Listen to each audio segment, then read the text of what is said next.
এই মুহূর্তে যে খবরের দিকে নজর রাখতেই হচ্ছে, বালুরঘাটে নিষিদ্ধ অপরিণত ইলিশের রমরমা বিক্রি, ক্ষোভ বাসিন্দাদের।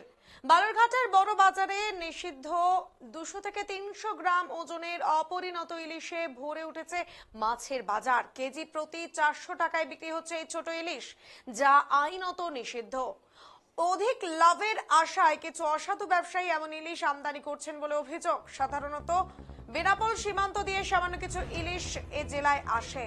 মূলত কাকদ্বীপ, ফ্রেজারগঞ্জ, নামখানা, পাথর প্রতিমা, রায়দিঘি প্রভৃতি এলাকা থেকে ইলিশ আসে বালুরঘাট, গঙ্গারামপুর সহ জেলার বাজারে। সেখানে 500 থেকে 600 গ্রাম ইলিশ 700 থেকে 800 টাকা, 700 থেকে 800 গ্রাম 900 থেকে 1100 টাকা এবং 900 থেকে 1100 গ্রাম ইলিশ 1100 থেকে 1400 টাকা এবং 1.5 কেজি ওজনের ইলিশ 1800 থেকে 2000 টাকায় বিক্রি হচ্ছে। কিন্তু এই বাজারেই নিষিদ্ধ ইলিশে 6 লাভ হওয়ায় ক্ষোভ প্রকাশ করেছেন সচেতন মানুষ ও কিছু আড়তদার। প্রশ্ন উঠছে মৎস্য দপ্তরের ভূমিকা নিয়ে।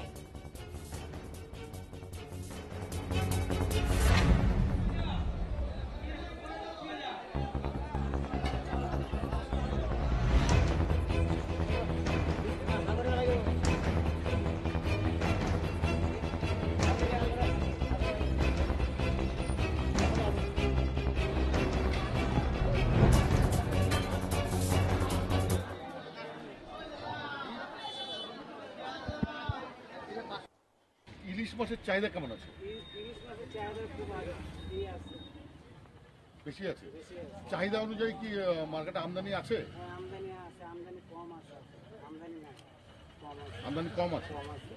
আচ্ছা, এমনি কি কি দাম মতো দামের? ডায়মন্ড হাবড়া 1200 চলছে, 1000 চলছে, 800, 700 সব রকম মাছ আছে। ছোট বড় সব রকমের ইলিশ আছে। 1600 আছে, 2000 আছে।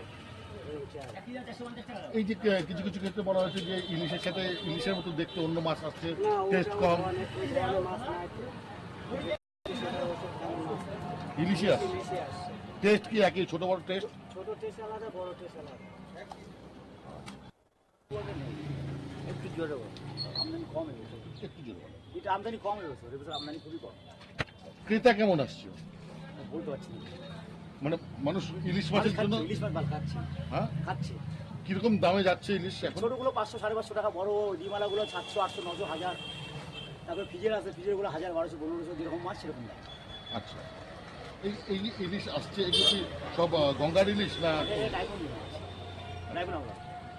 ডায়মন্ড হাবড়া উড়িষ্যা, ওই সাইড থেকে আমাদের ইলিশটা ভালো করে ইলিশ আসছে। আচ্ছা, এবার দেখা যাচ্ছে কিছু কিছু ক্ষেত্রে ইলিশের সাথে একই রকম দেখতে অন্য মাছ আসছে। কিন্তু ওর সাথে আমাদের চোখে পড়েনি, আসলে আসতে পারে, কিন্তু আমাদের চোখে এখনো পড়েনি। তবে ইলিশের আমদানি আছে। আছে আমদানি। না খেতে ইচ্ছে করে, কিন্তু রূপালী শস্যটা প্রথমত বেরিয়ে গেছে আমাদের সাধারণ মানুষ বা গরিব মানুষ যারা, তাদের হাতে পায়। একটা সময় ছিল বালুরঘাট বা এই জেলার মানুষ কম পয়সায় রূপালী শস্য খেতে পারে। এখন বাংলাদেশ বলে যেটা আসছে সেটা অন্য জায়গায় গিয়ে প্যাক হচ্ছে। ওটা গোলাঘাট, ফারাক্কা, মায়ানমার এদিককার ইলিশ। তা আমাদের ওই শেষ বেলায় যদি পাতায় একটা মায়ানমারও পরে, তাহলে ওটাই ভাববো বাংলাদেশের ইলিশ। তো বাড়াবাড়ি দেখছি 2400 টন ধরা পড়ছে, 2800 টন ধরা পড়ছে, এদিকে আসছে না। আর একটা মূল কারণ কি জানেন তো? এর একটা মূল কারণই হচ্ছে এই ব্যবসা।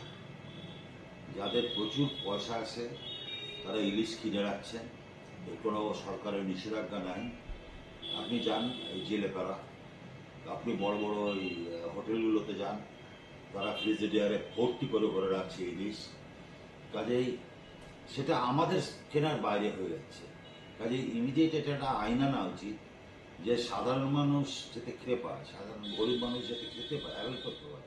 তা নাহলে এরপরে আমাদের ইলিশের চোচার গন্ধ শুনতে হবে। এটাই হচ্ছে সবচেয়ে বড় দুঃখ।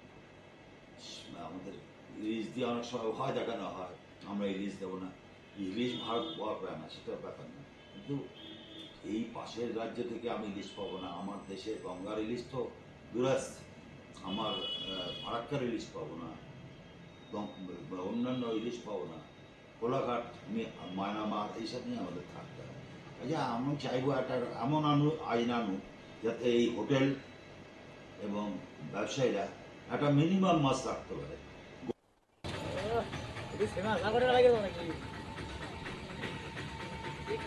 আর থেকে আর করে আছে